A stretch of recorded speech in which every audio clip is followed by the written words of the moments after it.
a girlfriend who accepts me as who I am. I've come to love her even more.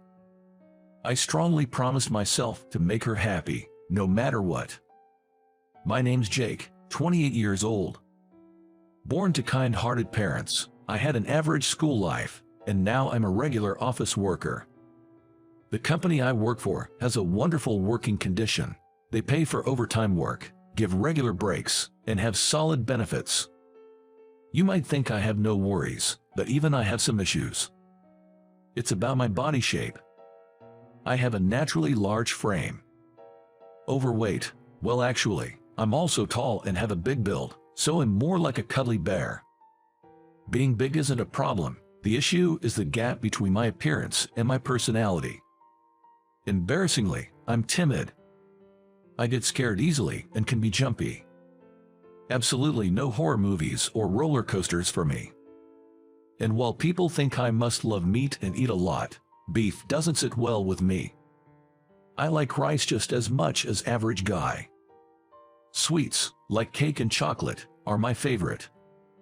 I can't even drink black coffee. In our modern day, people say we all have different values, but people judge based on appearance anyway.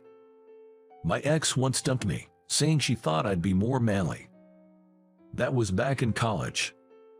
I was never good with women, and being dumped like that left a huge scar. I ended up growing distant from women. As a result, I'm still single at 28.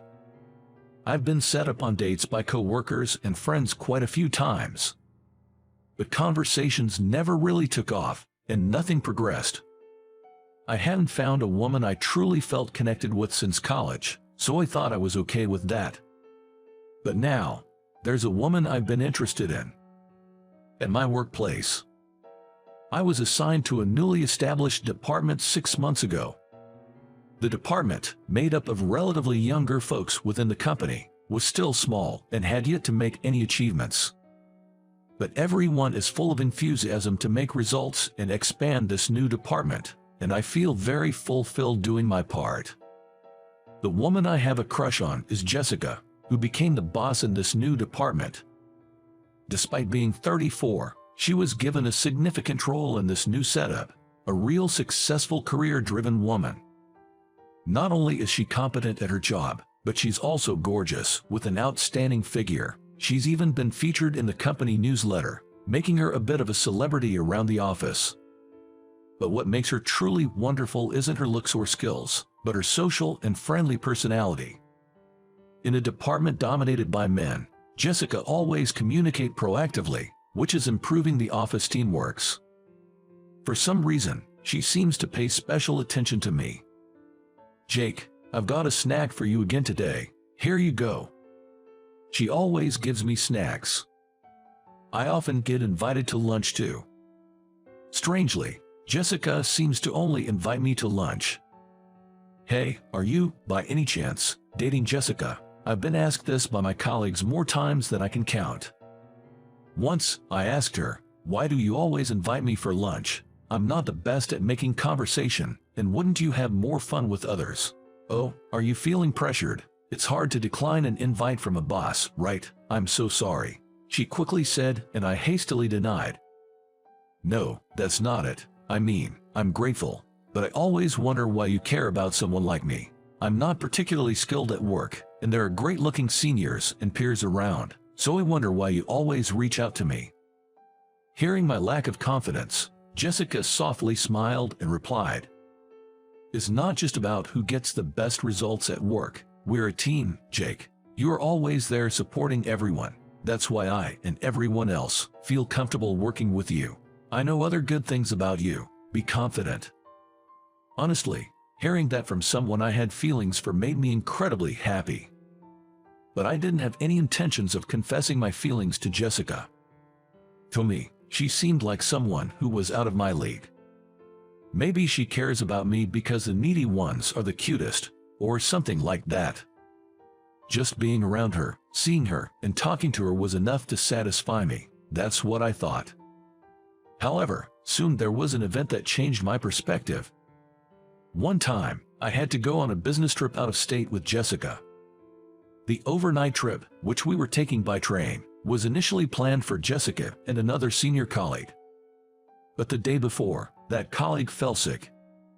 There was talk of Jessica going alone, but last minute, they decided to let me accompany her for experience. Being my first business trip in the new department, and especially with Jessica, I was pretty nervous. Perhaps noticing my anxiety, Jessica tried to ease my tension by striking up a conversation on the train, and even gave me some time to relax when I looked tired. I was reminded again how considerate and kind she is. That day, I planned to stay in a hotel, while Jessica was planning to stay at her parents' house. Turns out the business location was near Jessica's hometown, so she had taken off from work the next day. By the way, anticipating the fatigue from the trip, I had also been granted leave for the following day. So, our plan was to head back leisurely on an afternoon train. However, after finishing our work, something unexpected happened. While walking close to my hotel, Jessica suddenly sat down. Apparently, she suffers from anemia sometimes. As she sat, she looked pale and said she felt dizzy. I thought of taking her to a hospital, but after she took her meds, Jessica assured me I'll be okay soon, and insisted we didn't need to go. I'll take a taxi to my parents' house from here, Jake. You can head back to the hotel. It's okay, she said, but I was too worried to let her go alone. I got into the taxi with her, deciding to drop her off at her parents' house. I was supposed to head back right after that, or at least that was the plan. But the moment we arrived at Jessica's parents' house, everything changed. I held Jessica's bags and supported her as we stood at the front door of her family's home. When I rang the doorbell of the two-story American-style house, two younger men, who looked strikingly similar to each other, came out. Both of them shouted in unison, "Mom, Jessica brought a guy home." Before I could even react, I heard the hustle and bustle from inside, and several people, both men and women, rushed out. "Oh my, Jessica, when did you get a boyfriend? Why didn't you tell us? We're not prepared at all. Sister-in-law's boyfriend is a big guy, huh?" While I was in shock, Jessica, having a headache, whispered, "No, he's not." She tried to explain, but then three kids, Jack, Leo, and Sam, came running to the door. "Auntie, you're so late. Let's play. Come on. Draw something for us. Draw." Clearly, the kids weren't interested in our story. Feeling overwhelmed by everyone talking at once, an older man, about my size, came from the back and let out a sigh. "Everyone, please calm down. At least let them in." With this atmosphere, I couldn't say, "I'll just head out now," so I was warmly welcomed and ended up stepping inside Jessica's family home. Feeling unwell, Jessica decided to rest upstairs, and I was invited into their huge living room. That was where I was introduced to everyone. And boy, that introduction was just something else. Living in Jessica's family home was her father, named Tyler, her mother Chelsea, Jessica's twin younger brothers, a younger sister named Mason, grandparents, and even a great-grandmother. Adding to that, because Jessica had returned home after a long time, her older brother, Kevin, and his wife Lena, their three kids, and a close family friend, who seemed to be the boyfriend of another sister, had also came over for dinner. So, on this day, there was a total of 14 people at Jessica's house. Growing up as an only child, I was used to a quiet and calm household. Well, this was also because both my parents and I were not very talkative. And thus, the atmosphere at Jessica's house was so overwhelming for me. Not only was there a big family, but each one talked non-stop, like a machine gun firing away. Moreover, everyone would just start talking, regardless of whether someone else was already speaking. I felt like I had to be some kind of superhuman to keep up with them all. For my part, I was desperately trying to explain, "I'm not her boyfriend. I'm just a coworker. You don't have to be shy about it." "How long have you two been dating?" was the kind of thing they kept asking, not listening to a word I said. I felt hopeless. However, they weren't bad people. Proof of that was the endless stream of food and drinks they brought out. By that time, I had completely missed my chance to return to my hotel. Then, Jessica, who had been resting upstairs, came down to the first floor. Whether the medicine had worked or resting helped, Jessica's complexion had improved. Seeing me being bombarded with questions, Jessica sighed deeply. "Oh, Jake, I'm so sorry," she said. Jessica then explained to her family that I was just a co-worker, and I had given her a ride home because she felt ill. Jessica's family seemed disappointed to find out I wasn't her boyfriend, but they quickly adjusted. "Whether you're a co-worker or not, you're still our guest. Is there anything you don't like to eat? You're staying over, right?" "Well, I was thinking of staying at a hotel, and there's no worry for my dinner. I can grab something at a convenience store or something," I replied. But the adults insisted on having a drink and chat, and the kids kept asking me to stay, saying, "You have to stay over." Feeling pressured, I finally called the hotel to cancel my reservation. Jessica leaned over and whispered apologetically in my ear. "I'm really sorry. Are you okay with this?" Even though Jessica said that, the truth was, I was starting to enjoy this place. While having some drinks and food, I'd really warmed up to everyone. I'm not great at talking with women, but the men in this house were quite chatty and made it fun to converse. And while I might be a bit shy, I've always loved lively atmospheres. Being an only child, I've always dreamed of big families. Everyone here is pretty assertive, but they're also hilarious, and Jessica's mom makes some delicious food. Plus, Jessica's twin brothers, Brandon and Kyle, are 26, close to my age, so we got along. No, it's my first time in such a lively setting, but I'm starting to have fun. I'm the one who should apologize, staying over at my boss's family home like this. No, I'm glad you're here. My family's a bit loud, but if you're enjoying yourself, then it's worth it. I couldn't help but think that perhaps Jessica's considerate personality came from this family background. As the night went on and more drinks were poured, Brandon and Kyle brought out an old photo album of Jessica's childhood. Looking through it, I wondered how unexpected this whole situation was. Going on a business trip with my attractive boss to her hometown and ending up coming close with her family. Even though it was an unexpected event, seeing how pleased Jessica seemed with me bonding with her family made me glad that I came here. Lost in these thoughts, Tyler, who had been in the bathroom, returned. "How far have you guys gotten?" To which Brandon responded, "We just talked about when Jessica finished elementary school." A tipsy Tyler, along with Brandon and Kyle, have been telling me various stories from Jessica's childhood. "Oh right. Mind if I continue? You're not bored, are you?" To be honest, I suspected the stories from the older guys were a bit exaggerated, but they were darn entertaining. I'm all ears. I was eager to hear more. "Stop talking about embarrassing stuff, okay?" Jessica blushed, a side of her I'd never seen at the office, and it was something new. Even then, the family revolved around the stories about Jessica, and eventually, Tyler, perhaps was too tipsy, dozed off. I noticed others, including the children, had gone to bed. In the kitchen, I could see Jessica, and the eldest son's wife was starting to clean up. Catching a glimpse of Jessica in an apron, an image I'd never be able to see in the office, I couldn't help but feel a surge of excitement. But as Brandon observed me, he whispered to me with a smirk on his face, "You have a crush for my sister, don't you? It's so obvious." "What? No, I mean..." While I blushed in panic, Kyle also chimed in, whispering, "Just spill the beans. Maybe Jessica feels, maybe I shouldn't give it away." After they teased me enough, the two brothers headed to their rooms upstairs. I was left alone in the living room, pondering over Brandon and Kyle's words.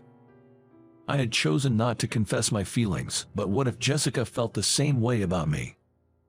I tried to keep calm, but memories of the photographs and Jessica's life journey filled my mind. Jessica has always been deeply loved by her family. I thought, if I could be loved by someone like her, I'd be truly blessed. Encouraged by Brandon and Kyle's hints, I began to feel some courage. I felt that if I missed this moment, I might never find the nerve again. So, once the cleaning was done and Jessica returned from the kitchen, I mustered the courage and confessed my feelings. I've liked you for a long time now.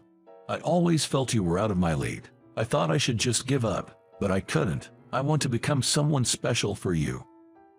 Jessica was clearly surprised by my sudden confession, and her cheeks soon turned red. Do you remember asking me why I was always caring about you? When I first saw you, I thought you were like my father, big in stature, but kind-hearted inside. However, during a business gathering, I overheard you talking about how your size was an insecurity for you. That's when I felt the urge to cheer you up. Indeed, I always felt self-conscious about my large frame and timid personality. I thought you shouldn't feel that way. You always step up for the physical works at the office, right? And you offer to help out with chores, always with a smile. Initially, I just wished you'd have more confidence, but before I knew it, I found myself caring about you more and more.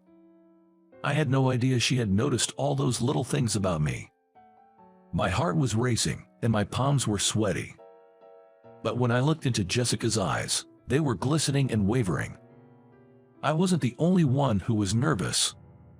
She took a deep breath and said, "It was me who has liked you from the beginning. If you're okay with it, would you date me?" Holding back my urge to jump in joy, I took her hand and replied, "Yes, yes.